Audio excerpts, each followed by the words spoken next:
안녕하십니까. 지난번에 세종시가 분구가 확정되기 전에 세종시 공천을 받고 짤막하게 말씀을 드렸습니다만, 이제 분구가 확정되고 아직 공천장을 받지는 않았습니다만 당에서 세종 선거구 을 쪽에 제가 확정이 됐기 때문에 오늘은 출마 선언의 말씀을 드리려고 합니다. 제가 그 출마 선언을 읽도록 하겠습니다.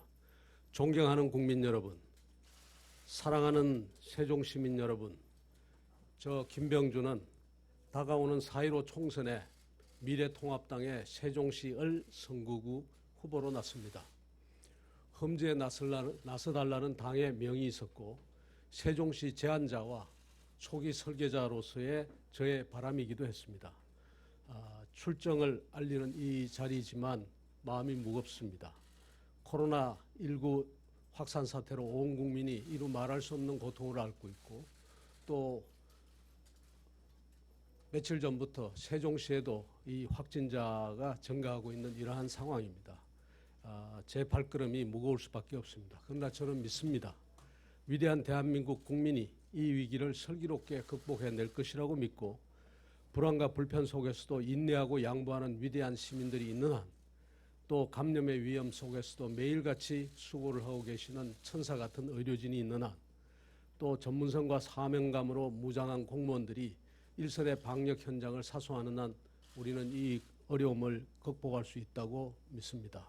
어려움 속에서도 내일의 희망을 꿈꿔도 좋다고 말씀드리고 싶습니다.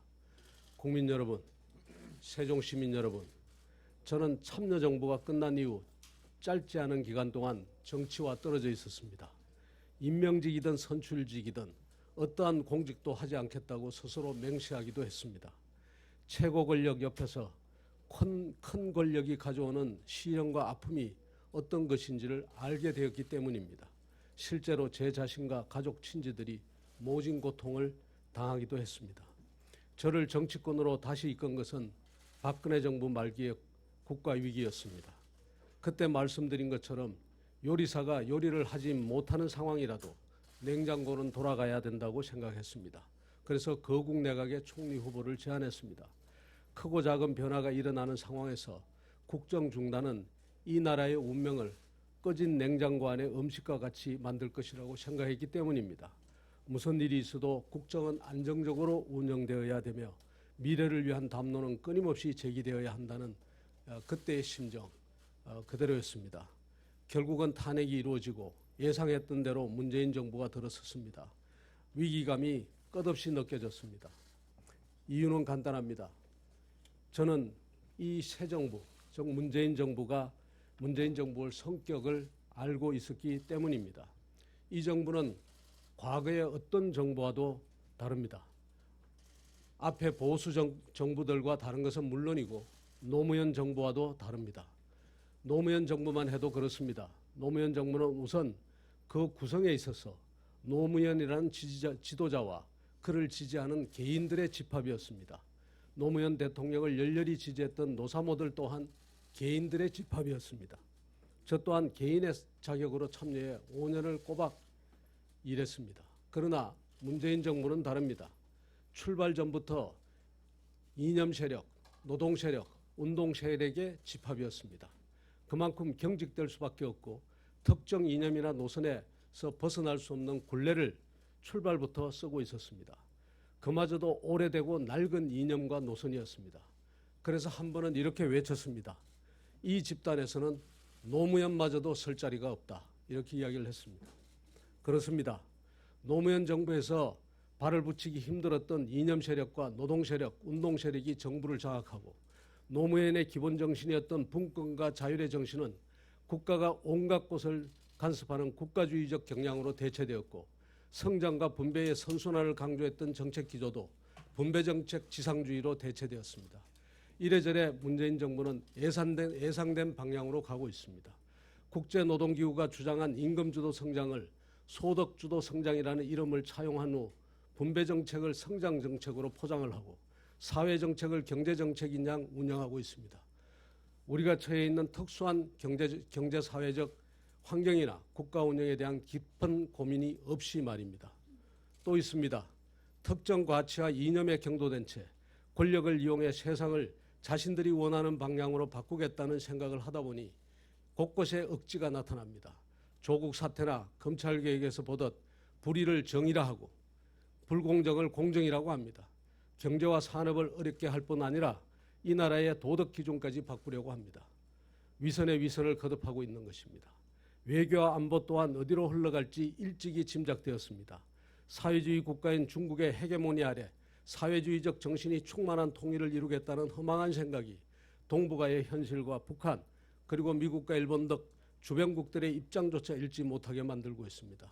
존경하는 국민 여러분, 세종시민 여러분, 어떻게 보면 저를 이 자리에 불러낸 것은 문재인 정부라고 할 수 있습니다. 시대는 바야흐로 제가 말하는 아이의 시대입니다. 개인, 즉 인디비주얼과 연결된 개인들로 구성된 다양한 플랫폼이 자유로운 상상력과 창의력, 즉 아이디어를 바탕으로 혁신, 말하자면 이노베이션과 창조, 인벤션을 주도하는, 이니시에이트하는 그러한 시대입니다. 이에 역행하며 개인을 통제하고 규제하는 국가주의와 사회주의, 전체주의로 향하는 정부를 더 이상 보고만 있을 수가 없습니다. 이들에 의해서 우리의 현재와 미래가 무너지는 것을 그냥 보고 있을 수만은 없었습니다. 세종시 문제에 대해서 잠시 말씀드리겠습니다. 세종시는 특별자치시입니다. 특별자치의 이름이 붙은 데는 그만한 이유가 있습니다. 단순히 국가기관을 그곳으로 이전한다는 뜻만 들어있는 것이 아니었습니다.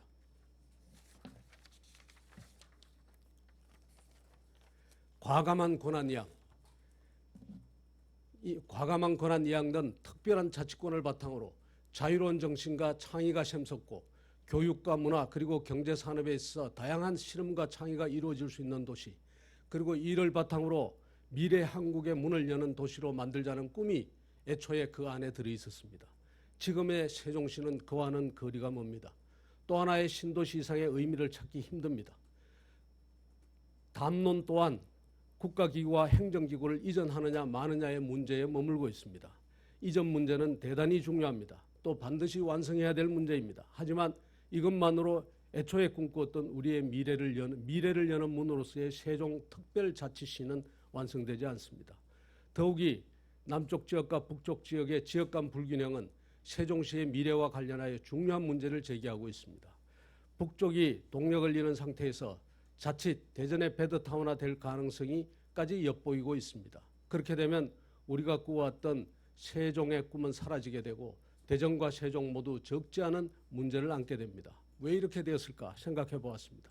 세종의 정치를 주도했던 분들이 세종의 꿈을 잃어버렸기 때문입니다. 세종의 문제가 곧 국가적 문제라는 사실을 알리고 세종의 의제를 전국 의제로 만드는 데 실패했기 때문입니다. 그저 예산 얼마 더 가져오는 것을 업적으로 생각하는 경향 속에서 세종의 문제를 세종만의 문제를 만들고만 그러한 경향이 있기 때문입니다. 세종의 꿈을 다시 깨우려고 합니다. 자유와 자율의 질서가 충만한 그러한 도시, 그리고 그러한 질서를 바탕으로서 혁신과 창조가 끊임없이 일어나는 도시, 그래서 그런 혁신과 창조, 자율과 자유의 정신으로 대한민국의 미래를 선도하는 그런 도시, 그런 도시의 꿈을 다시 깨우려 합니다. 얼마나 할 수 있을지 모르겠습니다만 세종의 문제를 국가적 문제와 의제로 만들었으면 합니다. 자유와 창의를 바탕으로 한 세종의 미래가 국가의 미래를 세종의 미래와 국가의 미래를 이야기할 수 있고 세종의 미래가 곧 국가의 미래임을 이야기하고 싶습니다. 험지를 넘어서 사지입니다. 이 사지를 험지로 바꾸고 이 험지를 다시 격전지로 바꿀 것입니다. 그래서 마침내 세종 시민들과 더불어 드라마를 쓰겠습니다. 이런 과정을 통해 우리 국민들이 또 세종 시민들이 세종의 꿈이 무엇인지, 세종을 통해서 얻고자 했던 대한민국의 꿈이 무엇인지를 다시 생각해보고 또 다시 새롭고 큰 미래의 꿈을 만들어가는 계기가 되었으면 합니다. 감사합니다. 예, 저 나가서 백브레이크.